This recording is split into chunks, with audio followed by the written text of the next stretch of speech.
I feel the need to warn everybody who's about to watch this episode. It's going to feature heavy spoilers to the White Lotus, which season finale aired last Sunday. Today's Thursday. You had 4 days. Yes. So. And it's a national phenomenon. Like, you should really, like, honestly, 4 days is a little bit too much. We've given you plenty of time. Was there anything about White Lotus that you didn't enjoy? No, I loved it. No, there was one thing I didn't like. Oh. One of the most fit characters in the whole show, his name was Zion.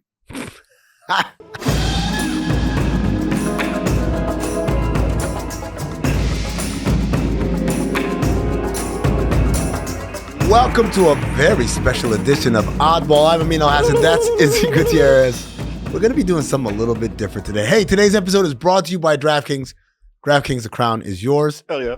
And today, because we both love the show White Lotus, and it just ended last Sunday, as you saw in the cold open. And it's all over everybody's algorithm. Everyone's talking about it. Come on, guys. Let us look, man. We haven't talked about Bronny in a while. We haven't brought up Caitlin Clark in months. Give us this one shameless clickbait episode. We're going to relate NBA teams as White Lotus characters. Wow. That's all we're doing today. Wow, it's so good. Where do you want to start? I think we start with to me personally, the Ratliff family was my favorite group. My favorite group of characters. Their storyline being the most interesting one. To me, the Ratliffs are the Boston Celtics. All right, hear me out. Walk me through this one. They are the team they have an abundance of riches. They are on top of the world right now, not just because they're champions, but look at their depth. They have so much talent. They're just dripping with NBA talent. But the ship be sinking. Yeah. And it's imminent. All right? Uh-huh. Somebody on the team knows that's the case, just like the father. Yeah, the father got the text message, the call at the beginning of the season. I'm like, hey, man, they're rating the SEC is rating everything. We're all going to jail. You don't have $1 to your name. Who's the big money man on the Celtics? Who makes the most money on the Celtics? Jaylen Brown. Who has an injured knee? Jaylen Brown. Who probably knows that with that injured knee, he can't play like himself. There's no chance in hell we're going to win it again. Ooh, I like this. All right. But there's more. There's more characters. Give me more. All right, so who was, we have the sister, right? Yes. She was the one who believed she could do it on her own. She could be different from everybody else. She's not like her family, yeah. That's Peyton Pritchard, man. Okay. Peyton Pritchard couldn't do what he's doing anywhere else. If he were to go somewhere else, he'd be like, man, I really need to be on that Celtics team. I thought it was great, but it turns out no. I'm just as spoiled as everyone else. You've got the mother, played by Parker Posey.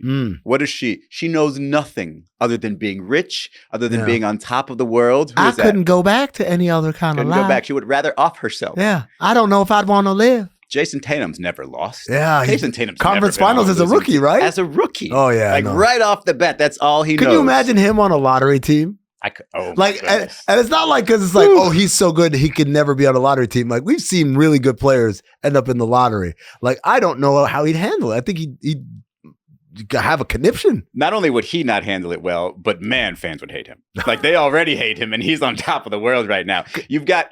Can I throw one in there? Please. Can we call Joe Mazzulla Saxon?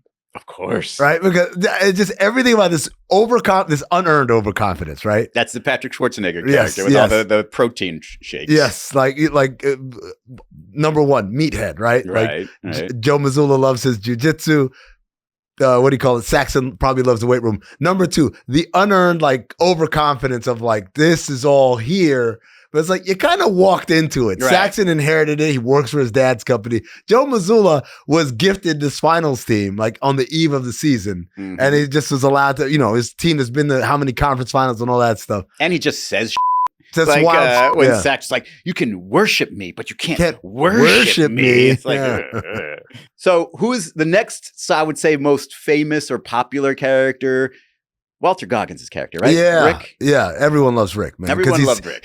We've all been there. When you have have you ever been dating someone and they are so enthusiastic and optimistic and you're like, I have real life going on. Right. Right. I think we can all tap into that feeling. The thing about Rick to me was he was just all over the place. He was sort of reacting to everything. He really wanted to do this thing and get vengeance for his father, but then he was having not much of a plan, by the way. No plan whatsoever. With Sam Rockwell, no plan whatsoever. Didn't even give Sam Rockwell kind of hey, this is what we're gonna do, right?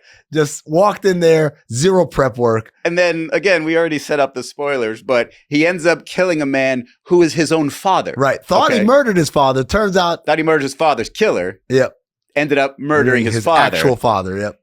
That's got to be the Denver Nuggets. Yeah. No, 100%. The Denver Nuggets, very reactionary, just getting rid of the man at the top of the family for no reason. Doesn't seem to make any sense. No plan either. Zero plan. No plan. That's the important part here, is that it's just all gut feelings and anger and resentment and impulse.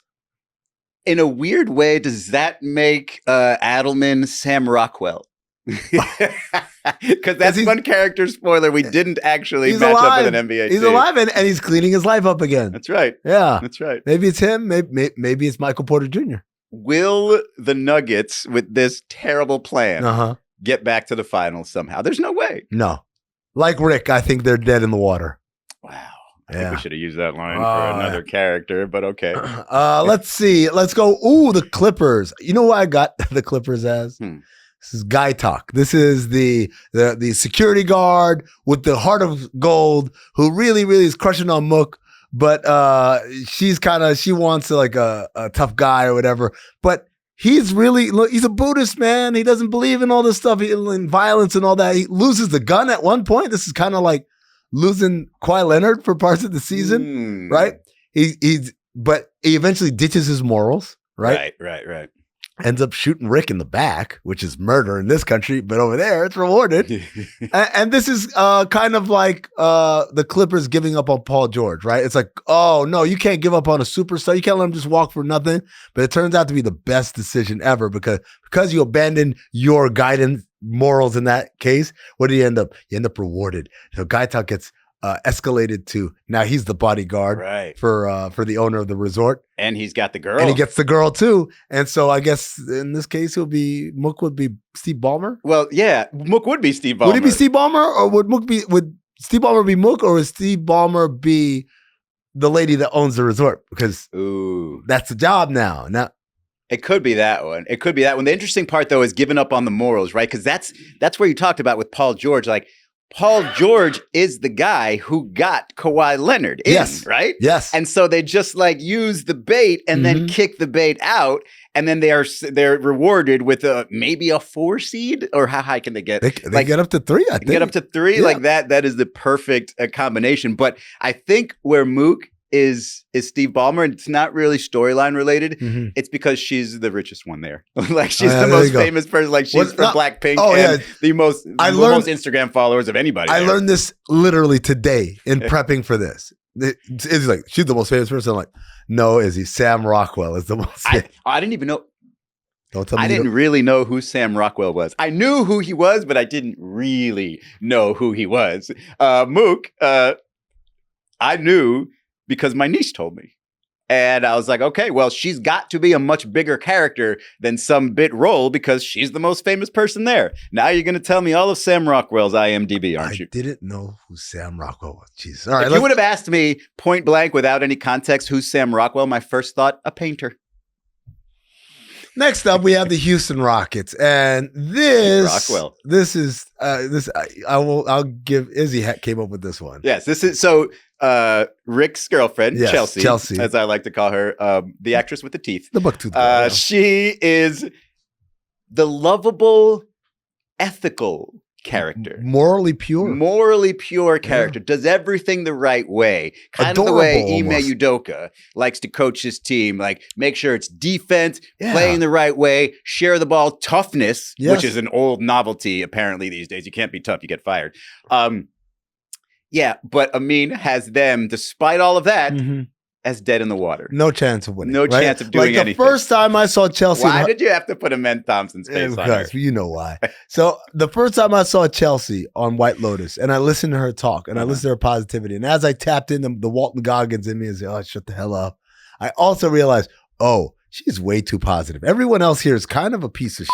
And she's clearly just a pure person. And that's why I knew, she's going to die. She has to die. She can't survive. And so same way, I look at these young Rockets and they play hard and they play the right way and they play for one another and they're so young and full of energy and vigor and optimism. I'm like, your ass is getting knocked out in the second round, right? No, man. I don't. Look, here's the way I'll look at it. Chelsea will be if not the most, one of, let's say top 3 most memorable characters from this season. Mm-hmm. These Rockets are going to stick in your memory, man. You are going to, starting this year in these playoffs, you will rue the day that you doubted the Houston Rockets. I'm telling you, the way they're playing now versus the way they're even playing midseason, it feels like a team that's completed. It's like they're done downloading. They are now ready to be unleashed into the playoff world. They're the team that held Steph Curry to 1 of 3 shooting or 1 field goal. I feel like I'm being optimistic when I call them a second round knockout. Well, I will say earlier in the year you were calling him a first round knockout. So this is there you go. This is so you're like standing next to the bandwagon saying, "Hey, I see you guys, but you're not ready to come on yet." I shan't. Wow. I shan't. I like them. I like them. Maybe next year. This year, no. Did you know Dylan Brooks is one of the, I want to say 6, maybe 7 players to have hit 10 threes in a game this year? Yeah, I know. Just saying.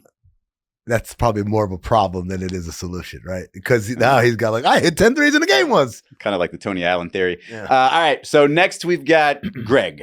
Uh-huh. Greg being the big badass, if you will, right? He's rich. He's rich. He also, in theory, killed his girlfriend from the last season, which was Jennifer Coolidge. And inherited that money. Yeah. Which is kind of like, oh, wait, hold on. I've got 2 on the nose? I think this is, you know what it's like? Huh. I literally just came up with this on the spot. It's kind of like Rob Pelinka pushing Magic Johnson out the door. Oh. And getting all the riches of running the Lakers and all the credit and all the championships, right? And, or you could look at it as, maybe getting rid of Anthony Davis was the Jennifer Coolidge.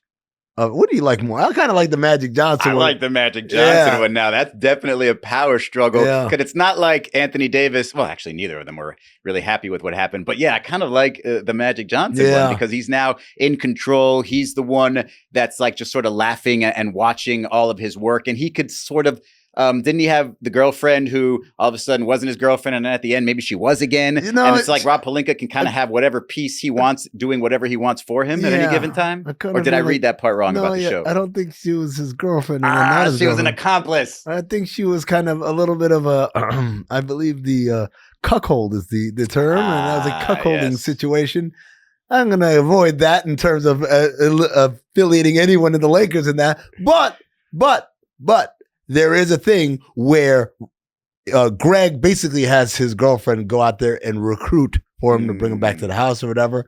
Guess who Rob Pelinka has to go recruit for him? Genie Bus? LeBron James. Sorry. That was a terrible guess on my part. Yeah. All right. So they're Greg. Okay. I could move on from that one. A little bit of a problematic storyline there too. All right, we got the Grizzlies. All right. Okay. I think, and this is why they're Belinda to me. Okay. Tell me more. Reason is so again, it's a little bit of, and this is kind of the theme of the show, like sacrificing your morals, right? And you end up benefiting from it. Yeah. Well, that's what the Grizzlies just did. They're just like, oh, you got Taylor Jenkins. No. Get Taylor Jenkins out of here. Let Ja Morant do whatever finger celebrations he wants to do. Yeah. But you only get $5 million. Which I know it sounds like a lot of money, but come on. In the grand scheme of things. So you're only getting that, doing all that to get to the Western Conference Finals. And that's pretty much the ceiling on that team. You got them going to the conference finals? That's the ceiling on their team. They've gotten rid of all culture. They've gotten rid of anything that has to do with what they really stand for just for this little run. And that maybe takes them to the conference finals. I hear what you're saying about Belinda. I didn't think about the Grizzlies. I thought about the Knicks. You gave up 5 first-round picks for Mikal Bridges, right? Like that's like I gave up all of my morals and everything for something that, okay, not bad. Like $5 million. $5 million is nothing to sneeze at. Mikal Bridges is nothing to sneeze at. But this is not going to do the thing for you that you thought it would. Yeah. For the Knicks, it's winning a title. For Belinda, it's becoming like generationally wealthy. I like yours better because for the Knicks, it's also a crazy destination. Like the Memphis Grizzlies have been in a couple of conference finals over the last couple of the Knicks. Man, it's been a while. That would be like opening up your own massage place, right? Yeah. What? I like the Knicks. Who's the guy that the Knicks screwed over? Porn Chai. Yeah, who's Porn Chai? Who did the Knicks' Porn Chai? That man. Oh, it's Dante DiVincenzo. Yeah. Because he was supposed to be a part of all this. And then at the last one, my circumstances have changed and they got rid of him. Oh my God, now I like this even better. It's way better. I'm sorry, Memphis. You must be some other character. The Grizzlies are the one character who just brings the woman who brings the phones back and forth. Like that's all she did. Just have arguments with Jason Isaac the whole time. And that's all the Grizzlies are. It's just finger guns. It's nothing special. What we got next? All right. So there was that trio of friends, the ladies, the blonde ladies. The one famous actress, right? Yes. We're going to put them as one character. Okay. They're the Golden State Warriors. Okay. They're the power of friendship. And the three characters, it's not Jimmy Butler. He hasn't been there long enough. Man, those are oddly appropriate. It's Steve Kerr, Draymond Green, and Steph Curry. Yeah. And those are, friends who've been through it all. They've maybe screwed each other over, maybe yelled at each other over some stuff, but in the end, get back together. Have definitely hated each other at one point or another, right? I Probably more than not, I would say, between Steve Kerr and Draymond. And even Steph Curry and Draymond. Remember there was was it last season where Draymond had another kind of incident and Steph Curry just came back to the bench like he looked so drained. He had finally had enough, it felt like. Yep. So I definitely could see that for the three of them. Who's the famous actress? It's Steph Curry, right? It's got to be Steph. He plays the famous It's got to be Steph because they look like there's got to be, look, I love Steph Curry. Right. There's got to be at least a bone in his closet, if not an entire skeleton, right? There's got to be something there. Yeah. And, maybe we don't all know it, but maybe his two closest friends know it. Right. And then I would say the one who gave the great speech about friendship, that's Draymond, right? That's Draymond because what do we have? Time is the thing. And that's what he always says, like, look, you doubt my Hall of Fame credentials? 4 titles says otherwise, right? And then that would make Steve Kerr the Trump voter. Steve Kerr. Always trying to be nice. He would first run against Trump, then actually vote for him. No, I got Steve Kerr as a hardcore MAGA guy who pretends to be nice. You're right about Draymond as that one character because that's the same character who, when those guns started going off, was hustling like a son of a bitch, and that's exactly what Draymond would do as Mr. Hustle. All right, last one we got is the Bulls. Now, to me, the Bulls are the phone lady. Oh, yeah. The Bulls are. You know why? Because she was consistent. All she did was show up to take your phones and give your phones back, right? She didn't do anything else that whole time. In fact, I never saw her other than that one walkway where she keeps running into Jason Isaac. Same thing with the Bulls. Play-in. That's all they exist for. Even more specific, the 9-10 play-in. The 9-10 play-in is Chicago's domain, right? They're the all-time leaders in that category, and that's never going to change. We're never going to see them anywhere else. No. Just like we didn't see the phone lady at the temple or in town or at the fights or anything like that, we're never going to see the Bulls anywhere other than the 9-10 Take your phone, give your phone. That's all we do. All right, which one was your favorite? Mine was the Ratliffs. I mean, it was just so really dead on all the way through. Ratliffs was good. I think I'm going to go. It's a tie for me between the Knicks and calling Dante DiVincenzo porn chai and the Bulls with the phone lady. And they've been all the I think the Knicks one snuck up on me there, especially with the Dante. porn chai one takes it over the top. Porn chai, best/worst name on the whole show. Oh my God. If my name was Porn Chai, I'd be talking so much shit, man. All right, we're going to have the Iciest play of the week next. Also, Audacity is back. Baby, you want to sip some of this Porn Chai?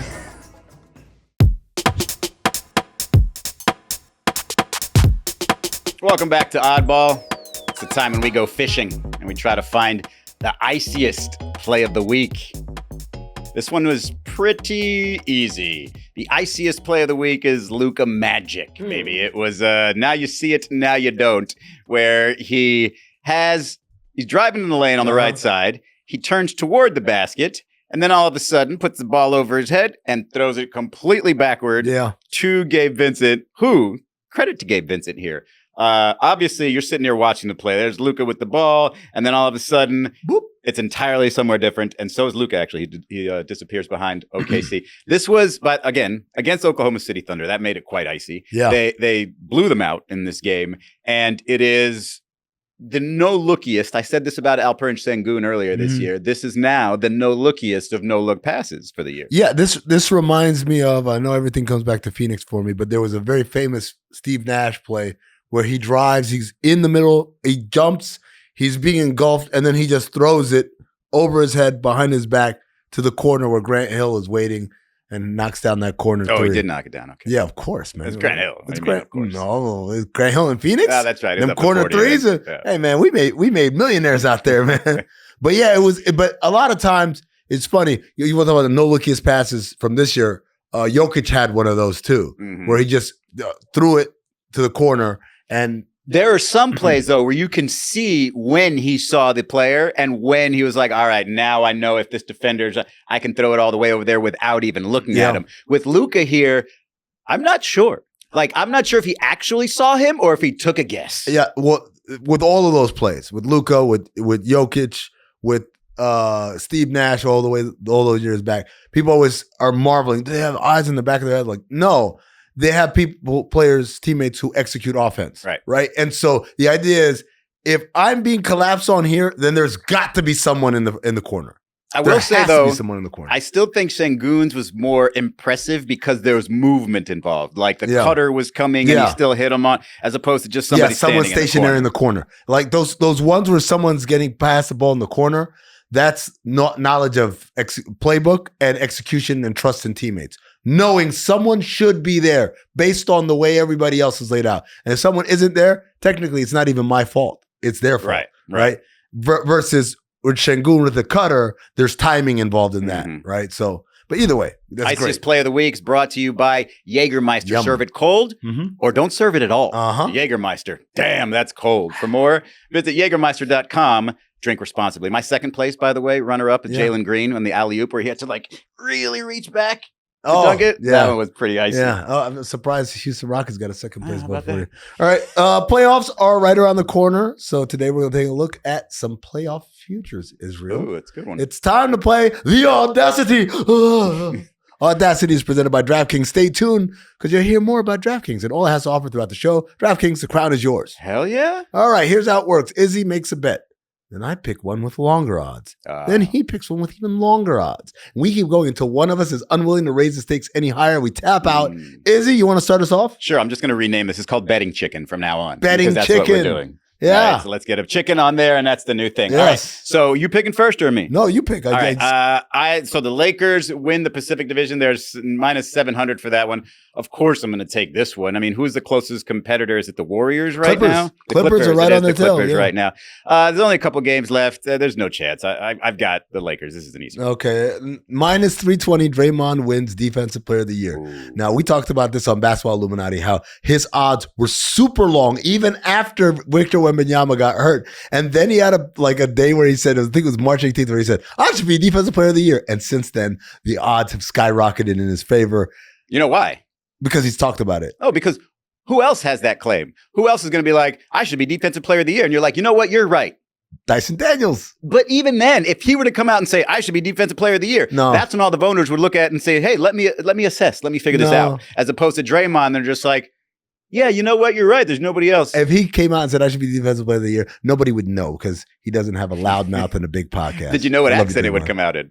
Australian, right? Apparently. Shocking. I learned that this year. All right. So minus 320, Draymond D-Boy. I got that. Okay. Minus 205. A play-in tournament team reaches the second round of the playoffs. Oh, yeah. That is not something that surprising. You know exactly how that happens. There's really only one path for that to happen. It would have to be versus the Houston Rockets in your estimation. I still think it could be perhaps versus the Boston Celtics. But I'm going to take this bet. I'm still taking this Chelsea bet. Floating in the water. That's what that is. I think, again, for a first-time playoff team like Houston, I think for a team with a lot more pressure than they had last year in Cleveland, and I think with Boston team that could sleepwalk their way through a game or two. That's if Rick knows that it's already over with, right? All right. Jeez, Rick. All right, so I'm taking that one. Okay. Minus 160. The Miami Heat don't make the playoffs. This one is the easiest money I've seen. That they're not going to get out of the play-in. I'm going to tell you right now, the play-in is going to be Orlando and Atlanta. Yes. That's just 7 and 8. The 9-10 Chicago, Miami, thanks for showing up. I don't even have confidence Miami can beat Chicago. That's where I'm at now. I mean, because the Bulls have played decently. They've also matched up in the play-in before, and Miami has had to come back and win a game against them. And the way the Bulls are scoring right now, a lot more consistently than the Heat. The Heat have been, even during that 6-game win streak, players in and out, like Wiggins wasn't there. If they're healthy, their chemistry might be even worse because they haven't been together. We got time for one more, I think. Minus 130, a team from the Western Conference will win the NBA Finals. Yeah, I would take that one too. I'll one up you. Okay. Plus 165 OKC Thunder win the finals. Not just any Western team. All right, then I'm gonna have to kill it at plus 210. The Cavs win the Eastern Conference. Oh, you win. I can't go over that one. I can't pick that one.